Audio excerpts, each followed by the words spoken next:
Steve Gensler. I'm from the University of Oklahoma, and I'm an outsider. And what I mean by that is that I'm not directly involved in the work that you've been doing. But I wanted to say that because I know that there's always a concern about whether people are talking inside the bubble, whether you're communicating with folks outside of it.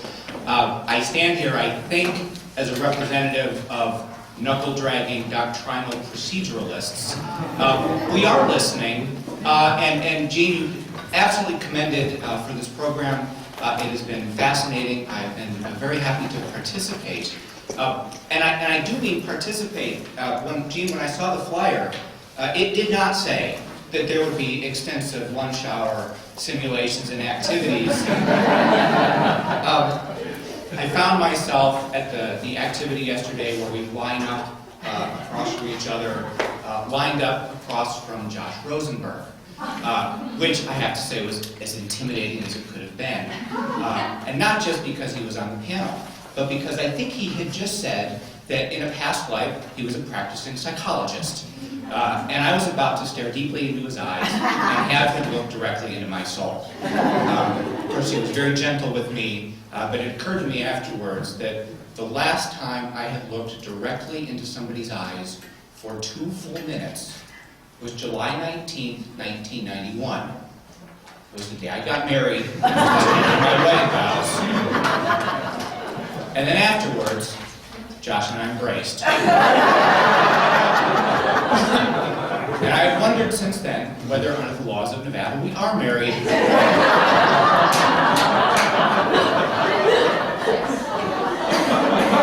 Josh, I don't see you here today, so I feel a little bit jilted at the altar. But I'm surely not the first person to leave Vegas wondering, what did I just do?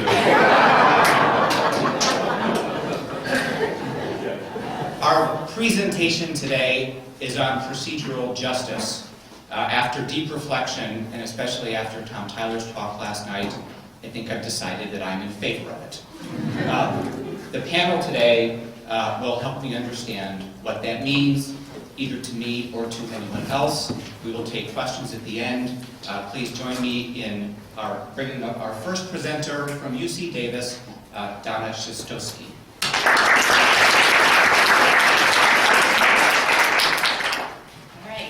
Good morning. The captions on this slide probably don't come as a surprise. The economic downturn has challenged and sometimes devastated courts and ADR programs around the country. The California Judicial Branch, for instance, faced a record $350 million budget cut in 2011. And in San Francisco alone, 40% of the court's workforce has reportedly been laid off. The waiting time for trial in many areas has been increasing. In San Francisco, for example, the waiting time for a civil trial in state court is now 5 years. 5 years. So all of this, of course, is terrible news. And it means that to promote civil justice, courts need to look for other ways to handle disputes more efficiently than ever before. And one possible way to accomplish this, as I have argued in some of my past scholarship, is by designing dispute resolution programs that take into account which procedures litigants prefer to use. So when courts offer procedures that subjectively appeal to litigants, we can expect certain benefits to come about. A lot of this resonates very well with Tom Tyler's findings, of course. First of all, in courts that have voluntary ADR programs, litigants should be more likely to find the procedures attractive and therefore want to use them, and presumably do so in good faith. Second, we know from empirical research that when procedures appeal to litigants, perceptions of procedural justice go up. And related to that, this sense of procedural justice has been shown to lead to an increased voluntary compliance with any outcomes that are reached, thereby reducing the chance of an appeal if it's a trial that's used to resolve a case, or reducing the chances of a breach of contract claim if it's some sort of settlement procedure that's used to resolve a case. So either way, this means less need for future court involvement, which presumably would help to alleviate strain on the courts. So in sum, courts ought to care very much about the subjective preferences of litigants. And since 2009, my research team at UC Davis and I have been conducting a study that investigates these preferences. So one objective of this study is to learn how litigants evaluate and compare procedures such as mediation, jury trials, negotiation, and so on, ex ante. So before they actually end up using these procedures for their case. And this study has a few unique features. First, whereas almost all the past research looking at ex ante preferences has been done through laboratory research in a very traditional psychological kind of way, where people come into the lab, they're asked to assume the role of a hypothetical litigant, they read a case synopsis, and then evaluate certain procedures. The current study examines perceptions of real litigants in regards to their actual ongoing cases. And this is a longitudinal study. So this feature is going to allow us to examine whether and how preferences for different kinds of procedures vary over time for the very same cases, the very same litigants. All right. So we've been surveying litigants at 2 points in time. The first time is through a 9-page written survey that they get about 3 weeks after their cases have been filed in state court. And that survey asks them for demographic information, asks them about their case, relationship with the other party, that sort of thing. And then importantly for our purposes today, litigants read descriptions of common legal procedures, such as arbitration, mediation, that sort of thing, and they're asked to rate them on various dimensions. So this part of the study is now over, and I'm going to be presenting some of that data with you today. The second survey is conducted by phone, and it takes place after the litigants' cases have closed. And it asks them about their ex-post impressions of the procedures they ultimately ended up using, the effects on the relationship, and so on. So data collection for this part is still ongoing. All right. Ultimately, litigants were recruited from these 3 courts. These courts met our ideal, which was to find courts that offered both mediation and non-binding arbitration, and of course trial, for the very same types of cases. So this helps to keep things as constant as possible across all the participants in our sample. Right? So from the cases case list that we got from the courts over various intervals of time in 2010 and 2011, I randomly selected a subset of litigants and recruited from those no more than 1 litigant per case. So overall we have 413 litigants from 19 different states enrolled in this study. So you can read more about the litigants' demographics and types of cases by looking at my most recent article, the first in this series, which recently posted to SSRN. But to be brief, basically in terms of the kinds of cases that are represented, the most common types of cases were personal injury cases and contracts cases, but the sample really does represent a wide variety, including medical malpractice, civil rights, and employment cases.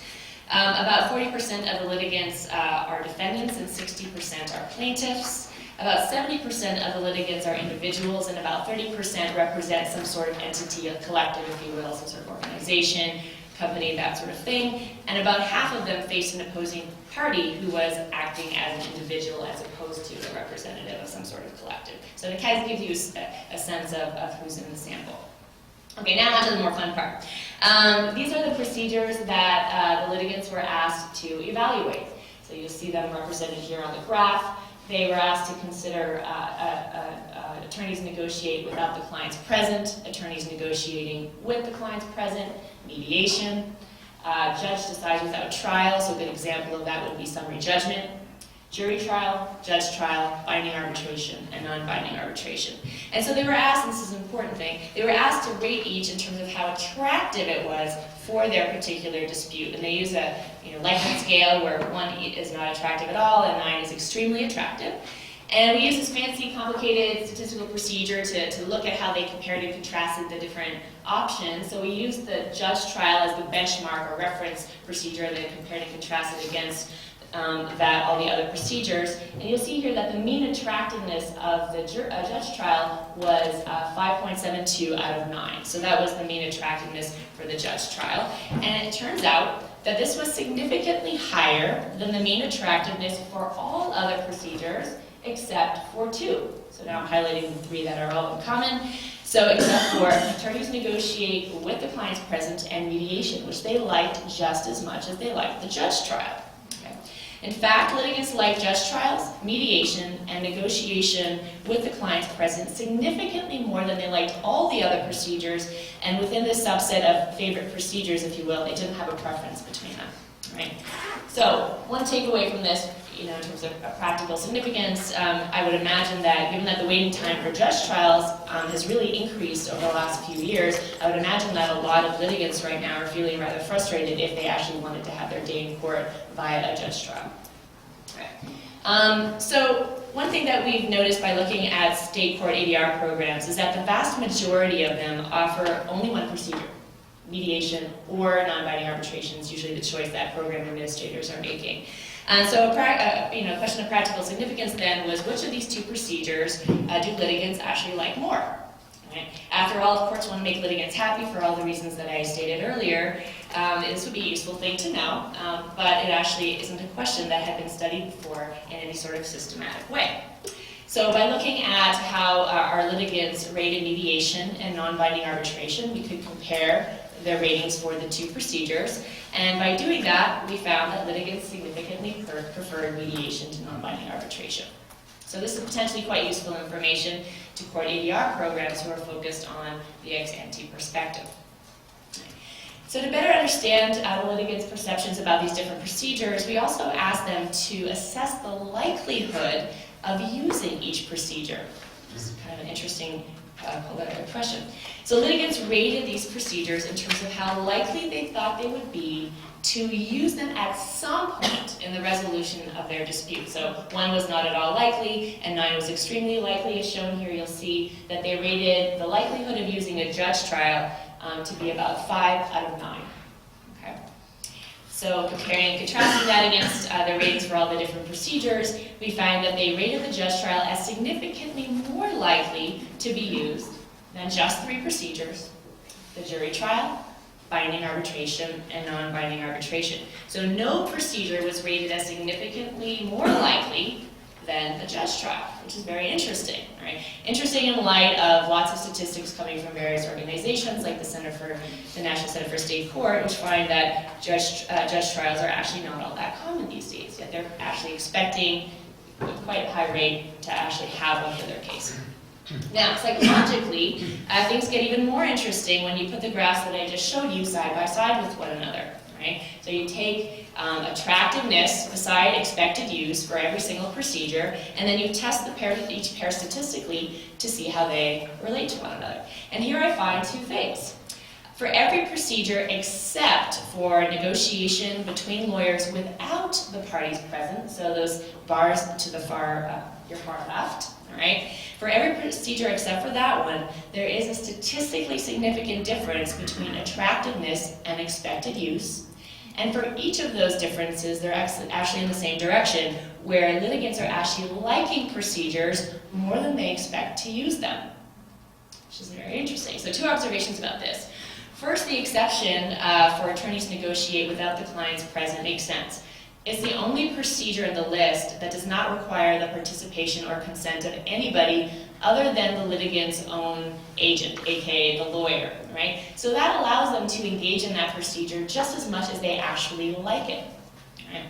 The second observation is the fact that they like procedures more than they expect to use them suggests that litigants actually recognize that something other than how much they like a procedure is going to influence whether they actually end up using it at some point in their case, right? So in an attempt to try to understand what those factors might be, other than their own preferences dictating choice, we actually asked them in open-ended form, what kind of factors do you plan on relying upon in deciding which procedures to use for your case. We're still in the process of coding these responses. Anyone who does open-ended questions and surveys knows that can take a while.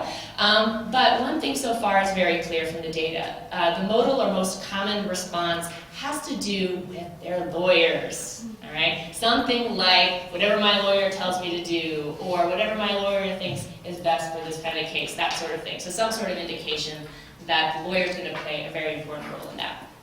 All right, so there are many more findings that I could share if we had more time. Again, the article is posted on SSRN, but I'm hoping that the follow-up study will wrap up very soon, and I hope that the data there will help us understand what litigants think of procedures ex post after they've experienced them, and importantly, to see whether litigants' attitudes about their procedural options shift from before, when they're actually trying to sort through their options at the beginning of their case, and then again after they've actually used some of these procedures to get a resolution. And if so, to what extent do they change, and what procedures do they like best, which ones do they like least after they've actually directly been involved in them. So In some, a project of this magnitude takes an army, and I owe a lot of thanks to the following institutions, especially the National Science Foundation, and also people who've helped me along the way, some of whom are in this audience, so thank you very much.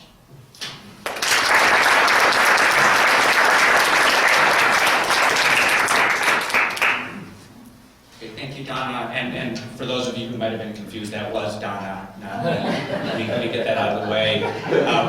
Our next presenter from Indiana Bloomington. I told him I would say Indiana Bloomington because I was not convinced I would pronounce Moyer correctly if I butchered any of those. Nonetheless, Victor Quintanilla.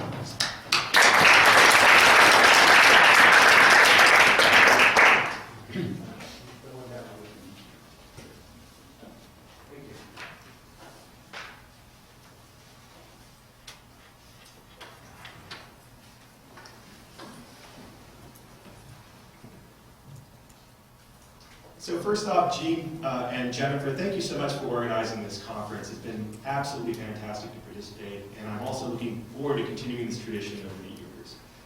My overarching goal today is to introduce a research line that I've been working on procedural justice. And in particular, this research line examines the mechanisms of the fair process effect, along with how lay people make trade-offs between, for example, fair process and cost. I think this research line has implications for how lawyers and attorneys interact and communicate with their clients, as well as how courts and the architects of our civil justice system design legal procedures to take into account the public's perceptions, much like Donna has been mentioning. So with that, let's turn to Justice Potter Stewart, who famously wrote that fairness is what justice really is. To be sure, fairness is a foundational concept in American legal jurisprudence.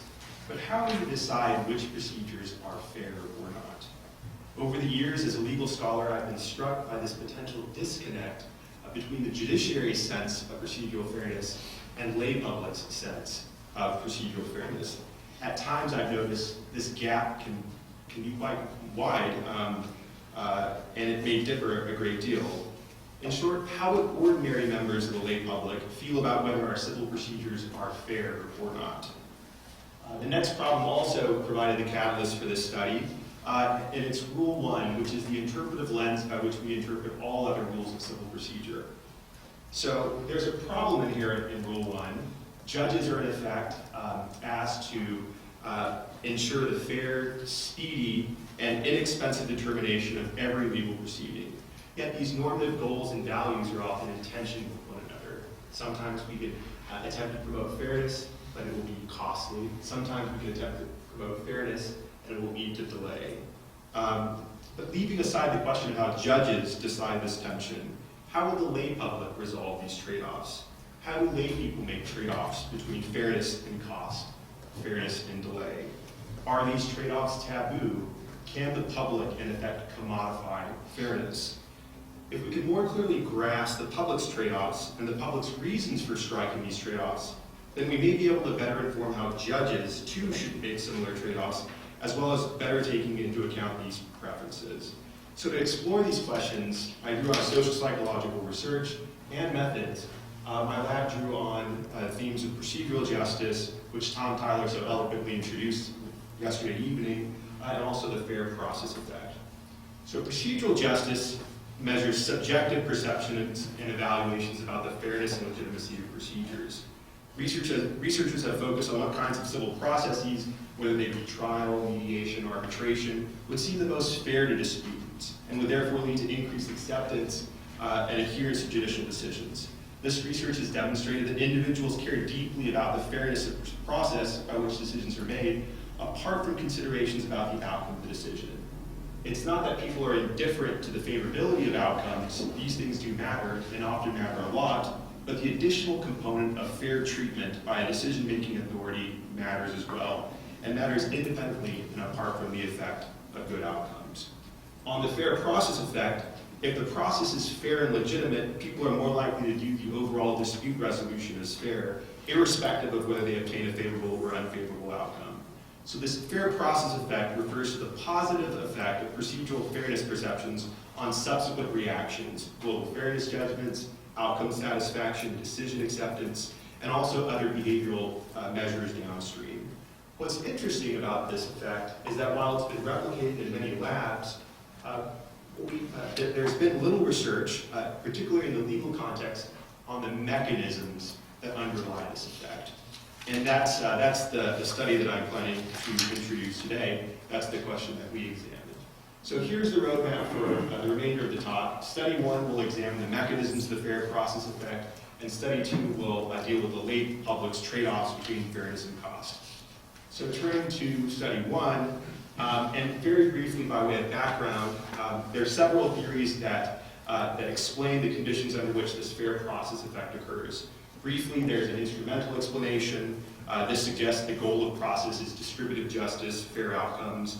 We also have a relational group value model, which Tom Tyler introduced yesterday. Process is a cue that informs the degree to which one feels valued and once a group feels valued in the legal system.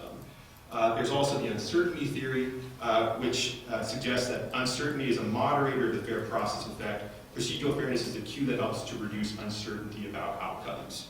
So my research extends this work by examining the mechanisms that underlie the fair process effect. So in the lab, we created scenarios in which placed participants in vignettes that involved legal disputes that were ambiguous or indeterminate, where the correct outcome was unclear. And this is an important point, again, because we're examining the mechanisms of the fair process effect. So we created these 3 scenarios, one of which was an employment context, the other was an apartment rental, and then a child custody dispute, where the outcome was uncertain. And this is an example of the child custody dispute. I'll just summarize it essentially. So we have a child custody dispute where both spouses spent about equal time rearing and upbringing the children. They had an equal role as well. But one spouse has filed for divorce and seeks primary physical custody of the child. So the correct outcome is unclear. Perhaps your spouse should have primary physical custody. On the other hand, perhaps you should receive primary physical custody. So this situation is ambiguous. And this is the situation where having a say, having your voice may tilt the balance to a fair and correct outcome. So then, essentially, the participants were placed in court, and this was a 2x3 design. The first factor that we manipulated was, in effect, levels of process, procedural justice manipulation. So we manipulated concepts theorized in literature. Again, Tom had mentioned this last night. Essentially, whether participants received voice and an opportunity to be heard, a neutral and trustworthy decision maker, and were treated with dignity and respect, or we withheld these concepts from them. And then in the next factor, we in effect manipulated the substantive outcome. So in effect, whether participants received a favorable decision, an unfavorable decision, or placing the ex ante condition, essentially waiting on the outcome. So essentially, again, judge provided either procedural justice, withheld procedural justice, and then you've got these 3 different outcomes. So to investigate the fair process effect and the mediators of the effect, we then conducted an online study. It was a national online study that was representative of the American public, and we conducted this on Qualtrics, randomly assigning participants into each of these 6 conditions.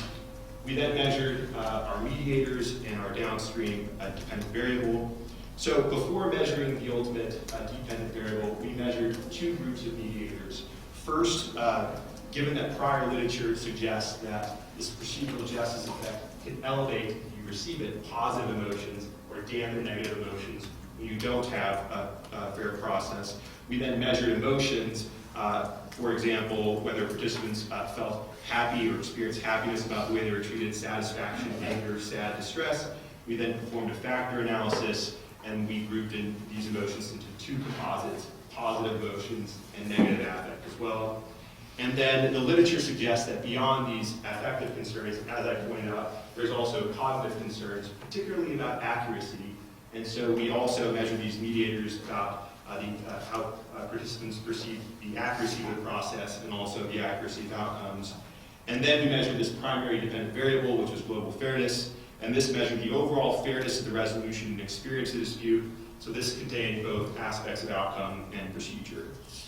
So then turning to our global fairness variable, what we found here, we conducted a 2x3 ANOVA to evaluate the effects of procedural justice and substantive outcome of global fairness judgments, and I presented the means along with the 95% confidence intervals here.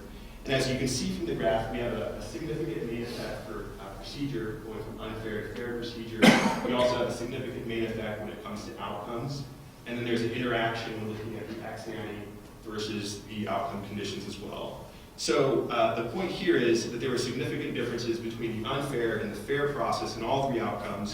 Fair process, in effect, lifted global fairness across all outcome conditions. So we, in effect, replicated the fair process effect. And so then, having observed the fair process effect, we then turn to examining the mediators of the effect. So here I'm presenting a parallel mediation analysis, which essentially I conducted on Hayes with a process macro. And what I've provided here is the total effect. So what you see here is that as we provide procedural justice, this elevates global fairness judgments. And then the next step in the model, what we see is that as fair process is provided, this in turn lifts positive emotions, statistically significant. It also lifts accuracy perceptions as well in the second step in the model. And then in the final step, what you see is as participants experience these lift and positive emotions, this in turn lifts global fairness judgments, and this also, the weight for accuracy perceptions, as these were elevated, so too was global fairness as well. And I should say that when we conducted this model in this way, what we see is that there was no evidence that procedural justice influenced global fairness apart from these two parallel mediators. So this analysis revealed that procedural justice, this manipulation, indirectly influenced global fairness evaluations through its effect on positive emotions and accuracy procedures. And to summarize, this suggests that the fair process effect is multiply determined. We found support for instrumental cognition, such as perceptions about accuracy. This does mediate the effect, but we also found support for the idea of emotions, the role of emotions and feelings, which supports the relational account as well. So, stepping back, the lesson is that all legal actors, both judges and lawyers, should be particularly mindful about the emotions and cognitions of the lay public and their clients. How people feel about the fairness of their treatment through the process and the degree to which they think procedures will lead to correct outcomes shape their evaluations about the global fairness that they're experiencing. So yesterday we spoke about the managing client emotions during client counseling, so too when counseling about different legal procedures. Okay, so now I'm turning to study 2, and this examines these trade-offs between fairness and cost. So some of the questions that we're examining here, if people are willing to pay for fairness, then what is their maximum willingness to pay for fairness? If people are willing to trade from fair to unfair procedures, then what is the minimum they'd be willing to accept to do so? And by the way, this second question raises the problem of trading a sacred value for a secular value, and raises the potential question of a taboo trade-off, as some of the social psych literature has referred to. And then this third question is, do these values differ depending on the interest at stake? So here, we again use the same 3 vignettes. I've already walked through the child custody vignette. And we then performed our experiment, and the chief factor that we manipulated was, in effect, this endowment manipulation. That is, whether participants began either with unfair procedures or fair procedures. If they began with unfair procedures, then they were ultimately asked the maximum they'd be willing to pay to move to fair procedures. If they began with fair procedures, then they were asked the minimum they'd be willing to accept to downgrade to unfair procedures. And again, this latter question placed participants in a taboo trade-off, as Tetlock and Fisk have described. That is, by asking the question, participants are apparently asked to trade off a sacred value for their secular value, money. They're in effect asked to commodify the sacred value in a fungible way, and this raises what some philosophers and social psychologists have referred to as the problem of constitutive incommensurability, selling off a sacred value under a market pricing scheme. So to investigate this, again, we drew on a nationally representative online sample. These are the primary variables that we asked: forced choice, their willingness to pay, willingness to accept. And turning to the results here, this graph depicts the effect of whether participants started with either unfair process or fair process, along with differences in the underlying values, and what appears to be a glaring constitutive incommensurability problem. So the bottom panel depicts the axis up to 6,000, but as you can see, the willingness to accept figures are going on. They're rising into the sky, and then the top panel essentially uses hundreds of thousands as the axis. So beginning with the bottom panel for willingness to pay, what is the maximum willingness to pay, and does this depend on the underlying values at stake? So what we see here is that it did matter depending on what this underlying interest was, and in the child custody dispute, people were willing to pay more for fair process. So context mattered. Turning to willingness to accept panel, which is the top chart, as you can see, the scales are wildly different to account for the size of this effect. But what was the public's minimum willing to accept to move from fair to unfair procedures? Well, as you can see, the scenario that had the highest value was this child custody dispute. And I should point out that about 40% of participants weren't willing to accept any money at all. They listed values in the hundreds of billions of dollars. This suggests that, again, the question is asking them to make a taboo trade-off. And to summarize, so first, when asked to quantify fairness or procedural fairness, when bargaining it away, this is very difficult for people to do and to place in the market pricing terms. Fairness appears to be a sacred value or a protected value by society and culture, and it seems morally offensive to sell. Again, that supports the idea of constitutive incommensurability. Second, underlying values appear to matter a great deal. We almost have a double taboo trade-off in the context of child custody. People are not only selling fairness, but they appear to be selling off their children too. Moral no-no. Again, to summarize, when client counseling, lawyers should be very careful when characterizing and discussing these trade-offs, lest they trigger the moral indignation of their clients, as should courts and legislators. So final point here, let's be mindful about the fair process effect and that it's driven by the public's emotions experienced by procedures and these accuracy perceptions. Let's also be mindful about the fact that people strongly prefer what they perceive to be fair procedures. They're willing to pay for them, they're unwilling to trade them away. And then also when we're speaking to clients, both courts and legislators should be careful about this constitutive incommensurability problem, how we describe weighing costs and benefits between procedures, fair procedures, and expense. So thank you.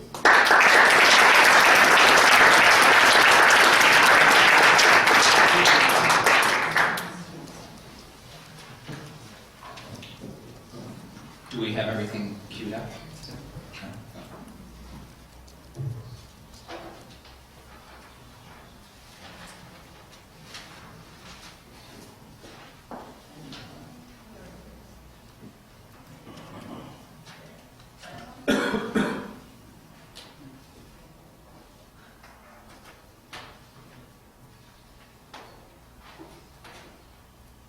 Great. We now welcome from Penn State, Nancy Welsh.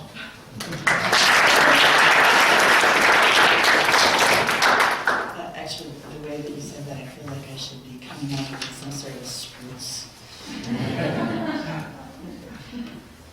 I also want to thank both Jennifer and also Jean for putting this together. It's been really interesting, and I have to say I am honored to be a member of this panel. The last two presentations are just fascinating research, and I look forward to the conversations we'll have about this. Let me also add, I am here very aware that I do not have a PhD, so that presentation this morning made me very aware of what I think I know and what I might not actually know. So I want to be sure to be straightforward about that, and also to say I think that I'm here both as one of those consumers of the research that's done, as well as somebody who has been involved in conducting some research. What I decided to do in my presentation to you today was to focus on the kinds of things that I think it's important for us to all be aware of in teaching our students and in talking with lawyers and judges about the differences between clients and lawyers in terms of procedural justice perceptions. You'll also see that along the way, I'll be talking about some of the research that I've been directly involved in and also some research in which I am involved in, but has not come to conclusion yet. Regarding the research in which I have been involved, some of that research has been qualitative research regarding the perceptions of parents and school officials in special education mediation sessions. And there were extensive interviews conducted with parents and school officials that were really rich, but remember, it was a qualitative research project, and there is a lot of ambiguity in qualitative research. In addition, it was a relatively small sample. We did 75 interviews, so it didn't feel like a small sample, but relatively small. So if I ever use the word found or finding in connection with that special education mediation qualitative project, I want you to immediately translate that in your mind to suggest. Okay? Because some of the findings were, I think, provocative, but they suggest something and also suggest the need for further research. In addition, I am currently involved in putting together a survey of attorneys, clients, and judges regarding procedural justice perceptions arising out of judicial settlement conferences, which represents a different procedure to be looking at. Why do we want to do that? Because judicial settlement conferences clearly are important. We know that people have perceptions regarding the procedural justice of these and other procedures, but we don't necessarily know why. What is it that actually took place within these procedures that leads to their perceptions, and what are the contextual factors that also could influence their perceptions? So this is something that is in process. And then lastly, there is something that Donna and Bobby McAdoo and I have in process as well, and I may make reference to that along the way. All right, so now, this is, I wasn't sure exactly how much would be covered prior to my standing up, but all of this should be familiar to you by now. That the key characteristics of processes that are viewed as procedurally just include voice, an opportunity for people to express themselves, the sense that they were heard and that it was trustworthy consideration and understanding that they are receiving, that they are in a forum where the decision maker or other party, if we're talking about a consensual process, trying to be even-handed and open-minded in listening to them, and that they were treated in a respectful manner. And you also know that the influence that procedural justice has is profound. And I want to say that I'm a knuckle-dragging proceduralist in some ways as well. It was a huge surprise to me to learn that the perception of a fair process could have such a significant impact on people's perception of the fairness of outcomes. One of the things we'll see as I speak is that there's a difference between what clients perceive and that influence for clients, at least certain clients, and the influence that fair process has on lawyers. So those of us who are knuckle draggers, well, that's also because we are lawyers, and lawyers and judges tend to be less influenced by procedural justice factors than the clients do. One big difference. All right, so as we're talking about clients, I think it's really important to unpack this, because my perception of who's a client and your perception of who's a client may be quite different. Very often we talk about unsophisticated and sophisticated clients, separating them out. I actually do not find that very helpful myself, so I am going to ask you to not be thinking of sophisticated versus unsophisticated. Instead, I want you to think in terms of personally engaged one-shot clients. The clients who will be directly affected by what happens within this legal procedure and who are not familiar with these procedures. Versus the clients who I've described here as dispassionate because there is some distance that they have from the outcome of this procedure, and often they are repeat players. So another differentiation among clients. We can be thinking about individuals, we can be thinking about organizations, but it's also important to recognize that this group of clients includes individual representatives of organizations. And some of the research that's been done in this area indicates that there's a difference between somebody who is the CEO of a small business, which would be an organization, versus somebody who's a representative of that organization, but is not as directly engaged in the organization. It's also really important, I think, to distinguish among clients in terms of the context. It's quite possible to be very sophisticated as a client when it comes to collection matters, but very unsophisticated when it's your own divorce. So recognizing that context-specific sophistication varies. And let me add one other piece in connection with this, which is that as I talk about the differences between lawyers and clients, I'll be referencing research that has arisen in very different processes, adjudicative processes and consensual processes, with variations, important procedural variations among the consensual processes. The way somebody's sophistication with an adjudicative process may not translate at all to their sophistication in mediation. So all of these different contextual factors make a difference. My focus when I speak from now on regarding the differences between lawyers and clients, I am differentiating between the clients who tend to be more personally engaged, one-shot clients, whether they are individuals or organizations, versus lawyers, who I will generally describe as being repeat players in all of these different procedures. That's not even quite accurate, but I think it's closer to truth. So what has the research shown regarding factors that enhance clients' perceptions of procedural justice? One of the factors that appears to make a difference is whether they're in the room and able to witness what happened. It's really interesting looking even at the research that Donna has presented, that one of the procedures that does not appear as attractive is lawyers negotiating on their own without the clients present. And the difference between that, the attractiveness of that procedure versus the attractiveness of either negotiation with the clients present or mediation, which generally is going to be a procedure where the clients are present.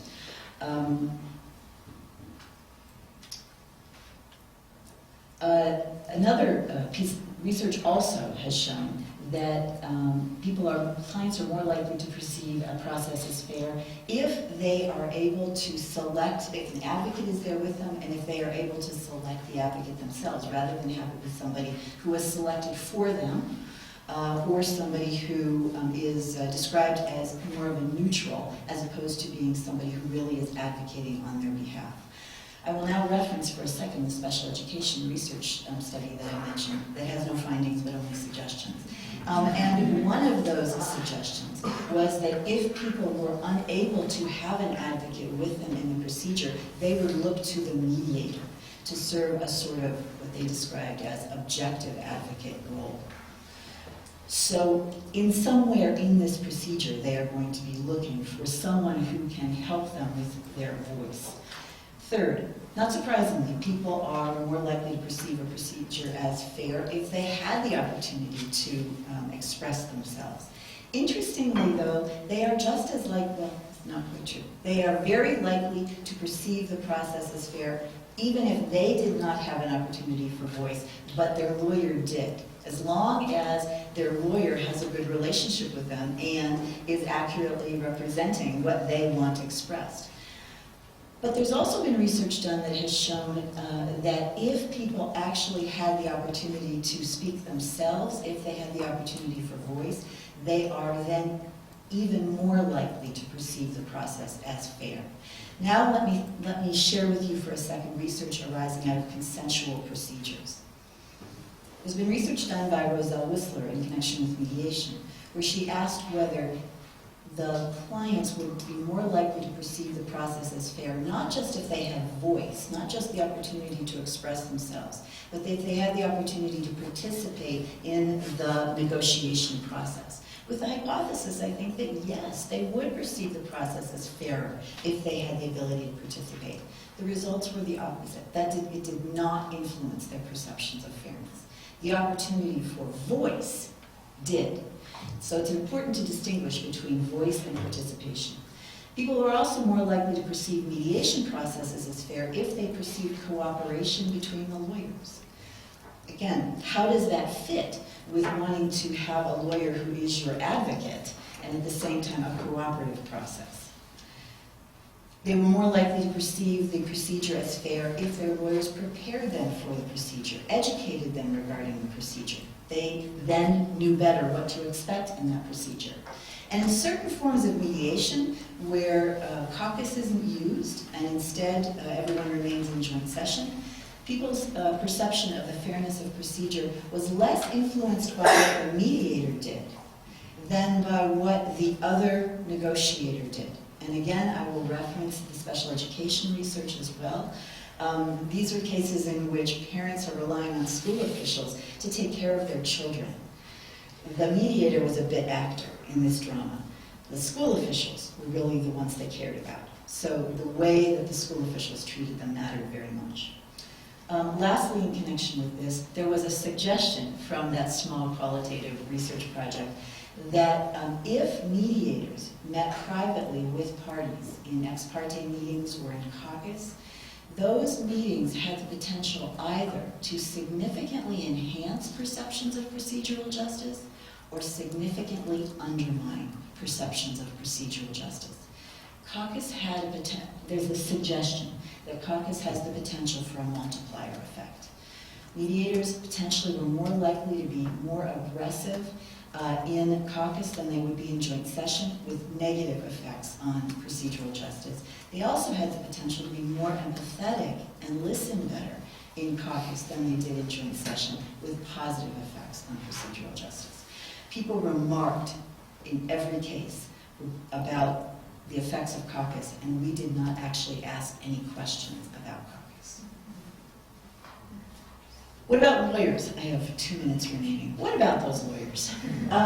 Lawyers care about outcomes, define fairness in terms of the outcome, not in terms of procedural justice, and they are much less likely to be influenced. Their perceptions of substantive justice are much less likely to be influenced by perceptions of procedural justice. Instead, they and other repeat players will look at what the outcome was and whether it's an outcome that is appropriate here.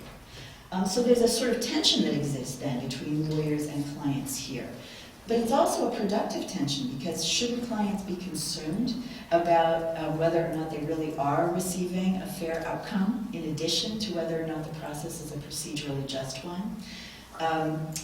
I'm not going to read the rest of this slide to you. Why would clients care about this? I think it's helpful to think back to some of the theories that you have already been introduced to, and I think that you can answer these questions at the bottom just as well as I can. As between the lawyer and the personally engaged one-shot client, who has to rely on a heuristic in order to figure out whether or not the procedure is fair?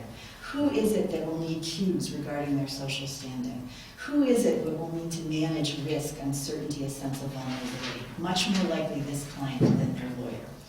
What are the implications for lawyers? Well, one obvious implication is that lawyers need to be aware of what they are currently unaware of, which is that procedural justice matters very much to clients.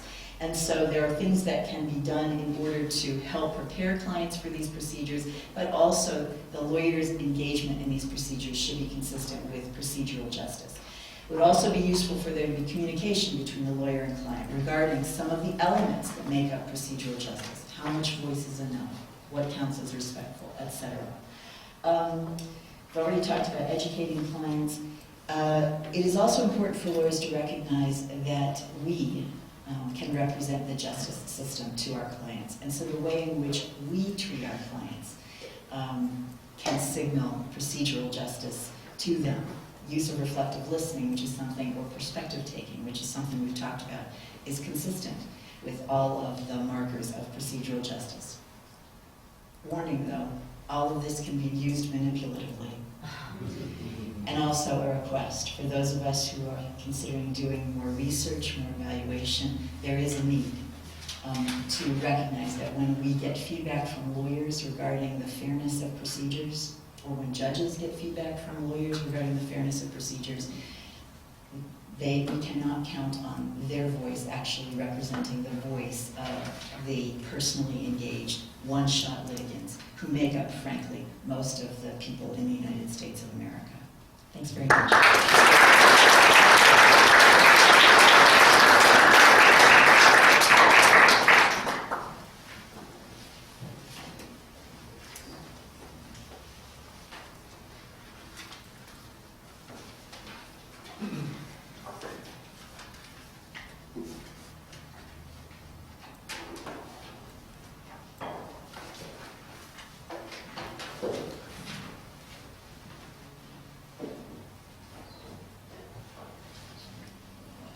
And joining us last but not least from Rutgers at Newark, John Hyman.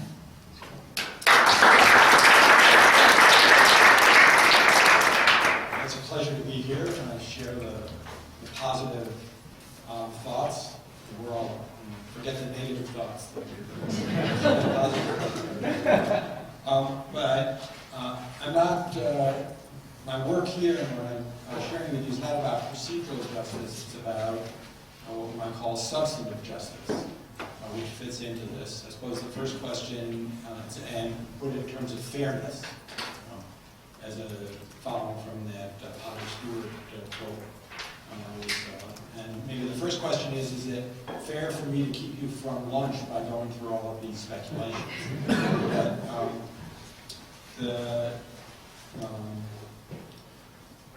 the fairness, I haven't been keeping track, counting, but it seems to me that the word fair or fairness has appeared often during our conversations here. Someone will talk about something and then mention fair or unfair, and then immediately go on to something else. And we see the same kinds of things in happening in negotiation and mediation. There are a lot of instances of fairness or unfairness. And when we focus on substantive fairness, we can see some of them. For instance, if in a negotiation or mediation someone says, let's split the difference, I think that would be an instance of someone invoking a substantive fairness claim about equality. Doing something equally is more fair. If someone says, I deserve this, you don't deserve that, I don't deserve that, that's would be the equity branch of fairness. When people think about fairness, you can make these distinctions between more precisely what does fairness mean? Does it mean equality? Does it mean equity? Someone says, I need something. Need is another way of asserting or understanding fairness. And so we see that all the time when we are involved in this kind of work. And we know, so fairness, like as in our discussions over the last few days, it sort of floats around there, fairness ideas are there. I guess what I'm trying to do is slow down and stop and see if I can understand that fairness a little more richly, a little more precisely, not empirically. Another example of fairness that a number of you may be familiar with is the ultimatum game. You offer two people $100, but they have to agree on how to split it. Someone says to the other, here, take $5, I'll take 95. This is great for you. You're $5 richer than you would otherwise be. If you can't agree, you don't even get the $5. Take it. So are people going to agree to that? Generally, no. It's not fair. And there's a whole, it's bigger than a cottage industry. It's probably an industrial complex industry now, studying all the variations in the ultimatum game. So I'm wondering whether, fairness seems like a kind of mysterious dark matter. It sort of hovers around all of these disputes, but we don't know exactly how it operates or when it operates. I don't have a picture of mysterious dark matter because, after all, it's dark and mysterious. So I think it's helpful to think about fairness as a moral claim, or think about fairness issues as moral judgments. When people are responding to things about fairness, they're making moral judgments. And that leads me to my project, which is, does the moral foundations theory, which is a theory about moral judgment developed by Jonathan Haidt, psychologist, and his colleagues, is that useful in us understanding more precisely, more richly, what fairness, substantive fairness, might mean in these conflict situations? And so my work here, the slides, the paper, which is partly written, are all addressing that question. I'm not going to have time to get through all the slides. I did an earlier version of this at another conference. I couldn't get through all the slides. My response was to add more slides. So, in looking at them, if you have any responses, positive, negative, questions, whatever, I would really appreciate hearing them, because I feel like I'm walking in new territory. As I said, I think fairness, we should best treat it as a kind of catch-all label for moral judgments.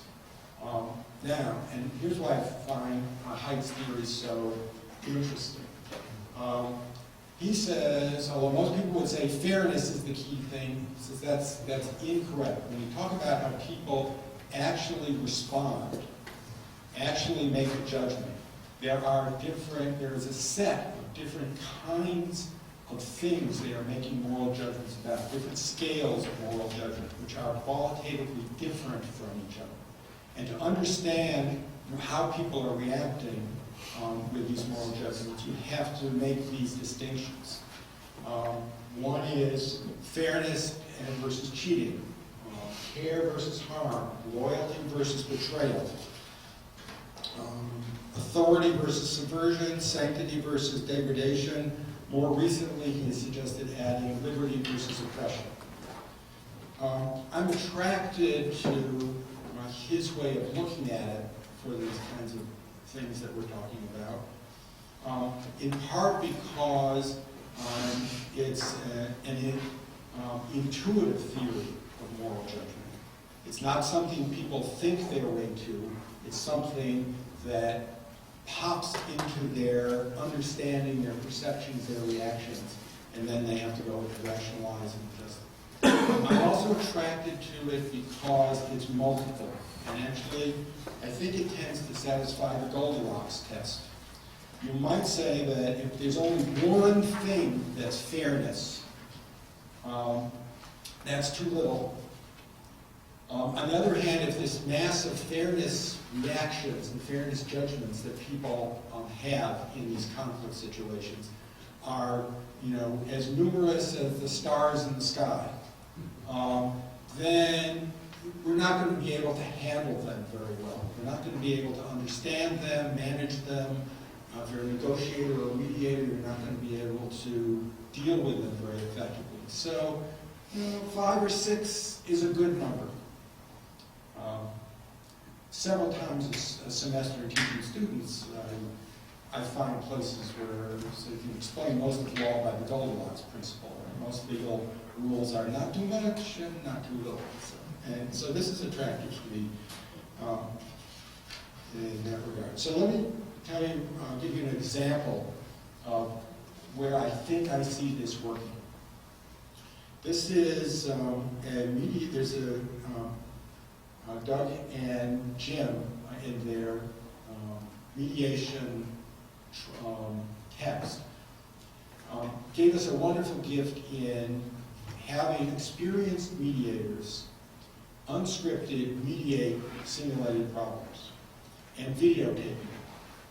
So we have the kind of detail about experienced mediators doing the minute-by-minute work of mediation that we normally can't get because most mediations are confidential.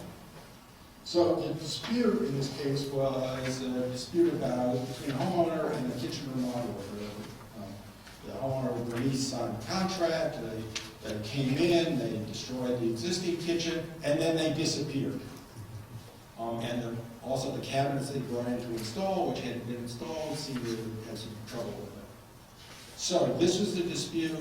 A couple of mediators were given the task of seeing if they could mediate this to a resolution. Actors as the parties, but unscripted. Experienced mediators as the mediator.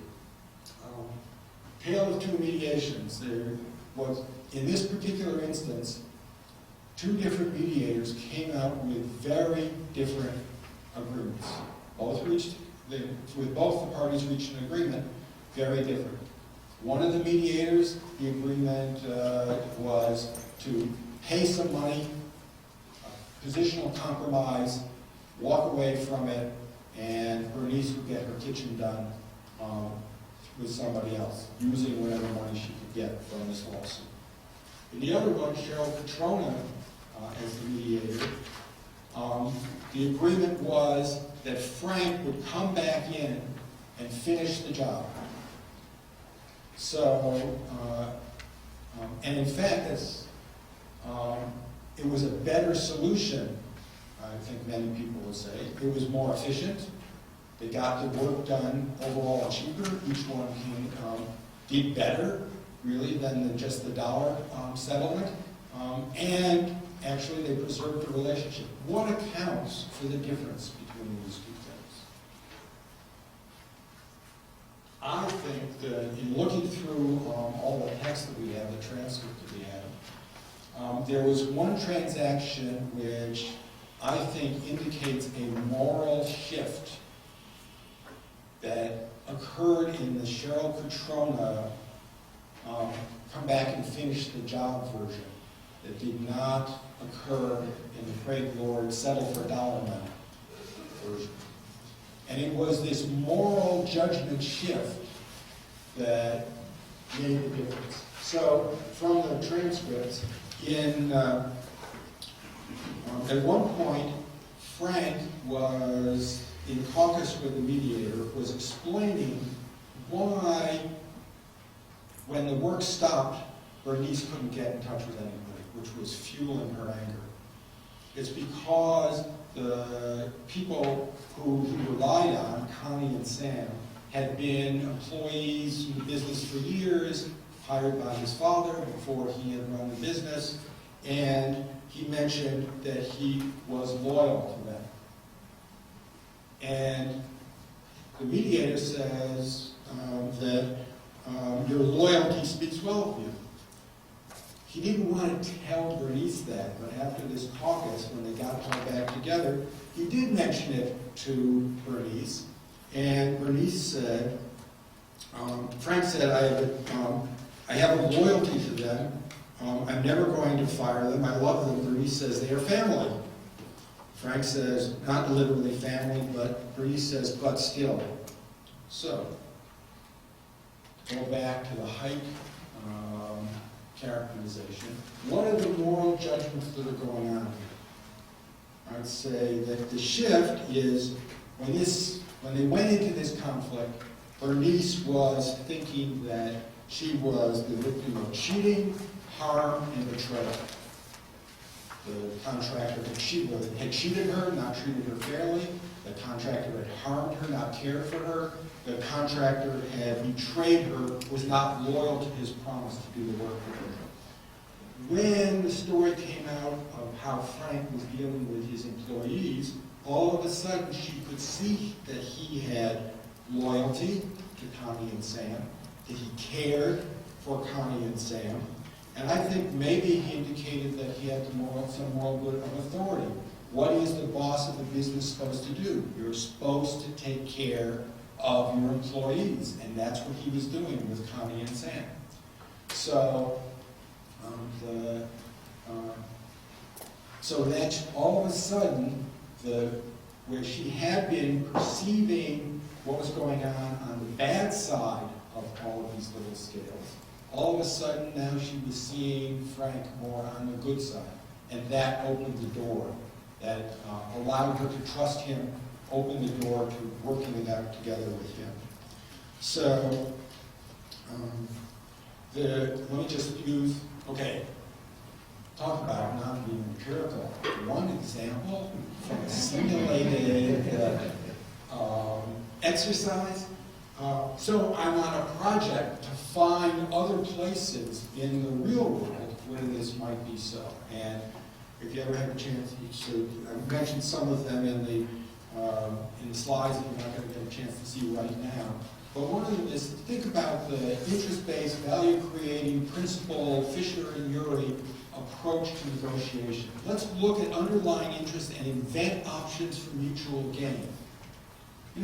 Yes, that produces more dollars for people, but I think it also has a kind of moral attractiveness, which is why people get so drawn to it, because all of a sudden, the negotiation can be treated as an opportunity to care for your counterpart, not just to try to take something from them, maybe cheating them.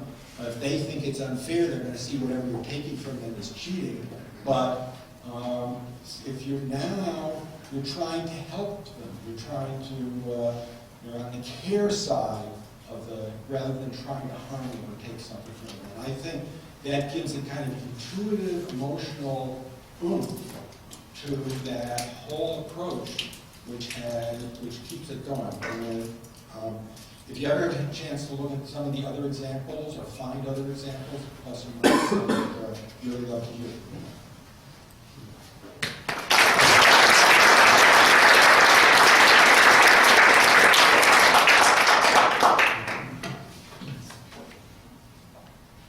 Okay, it's now our pleasure to open the floor for your questions or dialogue.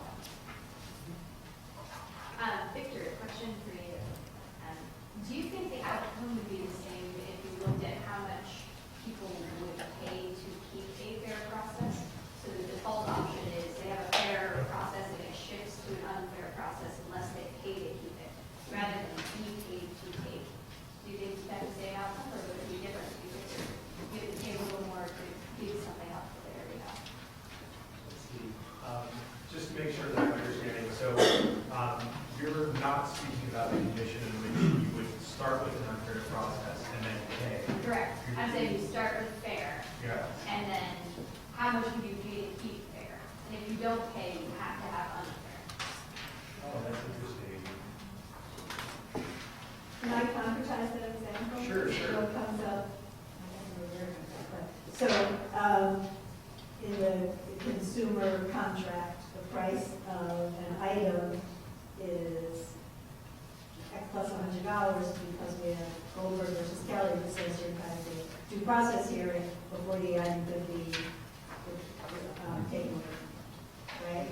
So, I know I play with my students and say, so should we be able to offer the item without the due process hearing? I think that the answer is that I think there's something more morally reprehensible about selling fairness. So the idea is that starting off with the fair procedures and then in effect selling them the constitutive incompensability problem is raised. You have a sacred value. You're asked to try to commodify in market value terms, and that seems like it's more reprehensible than having to, in effect, preserve the fair process by paying. And then if you take a look at the values, I mean, the values would have to be different, right? Because on the selling conditions, you saw them, they were astronomical, right? So for those that were willing to trade, you were over $1 million in the child custody context. And there are many that weren't, and in fact, the zeros became so staggering that we just had to deem them outliers because they're in the hundreds of billions or beyond that. So, I do think that the value would change. There's something fundamentally more reprehensible about selling our sacred values. I was just following up on the work of Jonathan Haidt in the last presentation, Victor. I'm wondering if basically if I'm hearing the contrast between sacred and taboo, sacred and secular, it seems to me it's almost an example of what Haidt talks about as moral dumbfounding. That what's happening here is that you're asking people to pit an emotional response versus a rational response, and that their perception of whether or not they would be willing to sell fairness goes to an emotional. It's an intuitive response that they're having, and their calculation as to whether or not they're willing to sell it engages a post hoc rationalization process that they don't even have access to if they're not aware it's happening. And I'm wondering if essentially what's happening is it's a framing question, that if they were asked, would you be willing to trade off a degree of fairness for the ability to care for your child after the consequence of the child custody dispute, and that you need money for that, then you are pitting value against value, and that may alter the calculation. So 2 points on that. One is the literature on this, the sacred value model, and also the relational theory model does suggest there is this very affective process. And in fact, one of the other DVDs which I'd be really interested in doing is this moral cleansing that starts to happen for people that did engage in this. This is icky, on the back end. And I think that you could actually tap the emotions, and I'd be very excited about doing that. So one of the things that we have at IU Bloomington is this terrific fMRI facility that allows you free time. And I'd love to put people in to see whether the modules relating to emotions are the ones that are really firing there. You could also do it with automatic skin response and other things. But to your other point, that's definitely the theory suggests that the trade-offs that are more taboo and more problematic are in effect when you're crossing dimensions. So as between two sacred values, church versus children, that doesn't seem as problematic.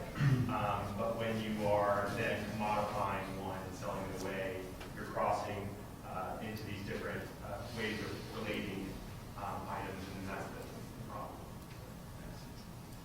We'll get one in the two. Nancy, I'm so intrigued by your presentation. Can you speak a little bit about the difference between voice and participation for the client? It struck me that you said that if the client feels like they have a good relationship with the attorney, then the client feels like they have a voice. So I see so many dynamics between not having a good relationship and then perhaps the client wanting to participate because they don't feel they have a voice. So can you just speak a little more about that? So first I want to clarify. The research that's been done shows that people perceive that they did have a voice if their lawyer speaks for them. And then one of the questions coming from that research is, will that vary depending on whether people feel that the lawyer actually represented what was important to them? It seems very likely that the answer to that is going to be yes. And so then the clarity of communication between lawyer and client seems that would be important to your question. The difference between voice and participation is this. Remember that this is research coming out of the mediation process. Much of the research regarding procedural justice is in the mediation procedure, where the client's opportunity to express what occurred to him or her is testimony on the witness stand. There is no then, there's no different sort of participation than voice. Voice and participation are the same. Whereas in mediation, early in mediation, it's possible for a client to describe what occurred to them and what's important to them in resolving this, and then they may or may not be directly engaged then in the back and forth of negotiating the resolution of their claim. And that is the participation piece that is distinct from voice. Does that answer your question? Yes, that completely clarifies. Yes. Well, in your presentation, you talked about how there was a shift, basically a reframing of the conversation. We talked about that a lot, but I'm curious whether you have a sense that the reframing occurs because of something that the mediator did to set it up to allow the party to change perspective, or whether there was the introduction of an alternative frame was itself really. Well, in this particular instance, the word loyalty was first mentioned by the party Frank. But then the mediator didn't let it go by. The mediator came back to it and made a comment about it. I think let's focus on that. Let's pay attention to that. I think it does well for you. So it was kind of, it first came from the party's expression of what we call a moral judgment. He might be saying, I'm being fair because I was being loyal to kind of consent. And the point here is to say, don't stop when they say fair. What do they mean by fair? The Height theory would say, well, it probably means one of these things that I've identified. And so it first came out of the dispute, but then the mediator didn't let it go, and that apparently set the stage for when they were back together for Frank bringing it up in the conversation with Bernice, his opponent. And she recognized it as a moral good. This particular one note that one of the psychological effects of these moral, intuitive moral judgments is that we tend to approach ones on the good side, and we tend to avoid the ones on the bad side. We tend to prescribe the ones on the good side, these should do this. We tend to proscribe the ones on the bad side, don't do this. So all of a sudden, we have a moral, intuitive moral judgment by Louise. On the good side, she's able to approach the front better. So there's no simple answer to your question. It's sort of, it was there originally by the party, the mediator picked up on it. This would suggest, if this is really going on, as I think it is, it would suggest that mediators and negotiators might make a point of actually attending to what might be the moral, intuitive moral modules, I call them, that are going on here, and let me test. Let me try put the conversation in that direction. Let me see if they're here, and open the door to maybe some kind of shift in moral judgment here, which would allow us to get a better result.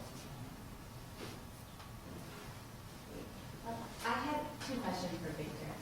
One question about study one and one question about study two. The first question about study one that I had was, you talked about the mediators there being positive emotions and accuracy, and then you were able to conclude that people were often instrumental in a relational kind of that was what was fueling these effects. But you didn't mention anything about the uncertainty piece that you started, and so I was wondering, you probably had findings that showed that that wasn't important or that it was, and it just couldn't fit in. So I was wondering about the uncertainty and where it fits in the fairness heuristic. And for study two, I was wondering, the way that you structure the study with willingness to pay and willingness to accept kind of taps into, I would imagine, some status quo bias. And so I was wondering if you had any thoughts on the magnitude of that effect and how it affected your results. I think these are great questions. Thank you. So on the first study, the study was designed to encapsulate the uncertain condition.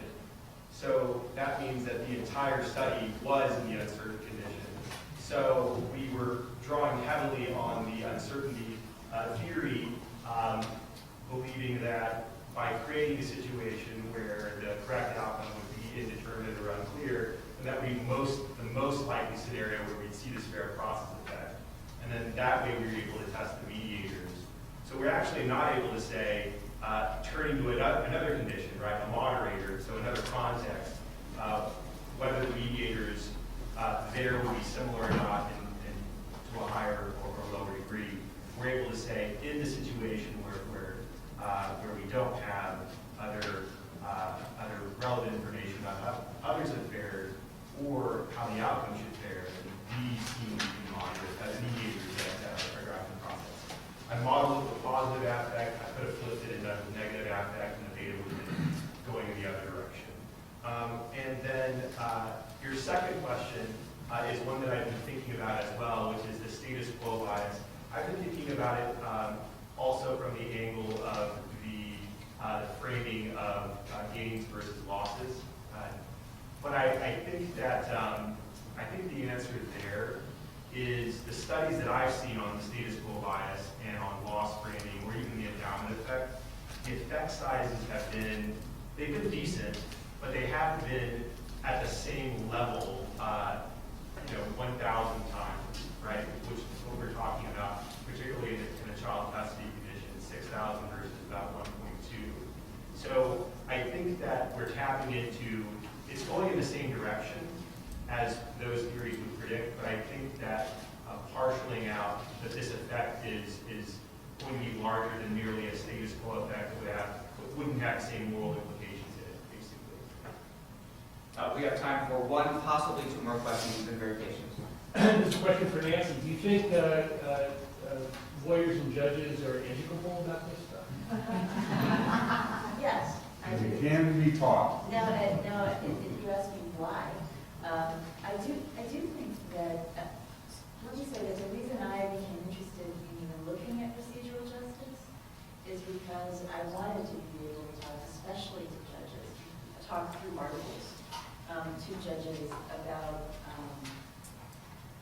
the importance of ensuring a fair procedure in mediation. Because ultimately, if our courts are not perceived as providing or hosting procedurally just procedures, then that will undermine our courts, the legitimacy of our courts. So even as you and Victor were talking about different ways to manipulate the research, I find myself thinking ultimately it's not just the individual clients who need to, or party, who need to make these kinds of judgments. There's also a third-party beneficiary who's really important, and that is our courts and our system of government and our faith in our government. And we can do short. Yeah, very short one. Well, I was going to suggest, Victor, you brought it up, and I was going to say with regard to Jonathan, I find your moral equivalency really profound, but I think you have to put into account in thinking about how we frame this game, how it's framed in different ways. I mean, if it's framed as a game, as opposed to framed as a loss, they're not equivalent. They're framed differently as how people see them. And so maybe there might be a relationship there in that the intuitive moral judgments on the left-hand side of the scale have the same kind of intuitive emotional attractiveness that buildings do. Whereas the ones on the right-hand side of the scale have a similar kind of aversion, harm, hurt, avoidance quality that lasts. But that's what goes on when people react to these things. Another fantastic fact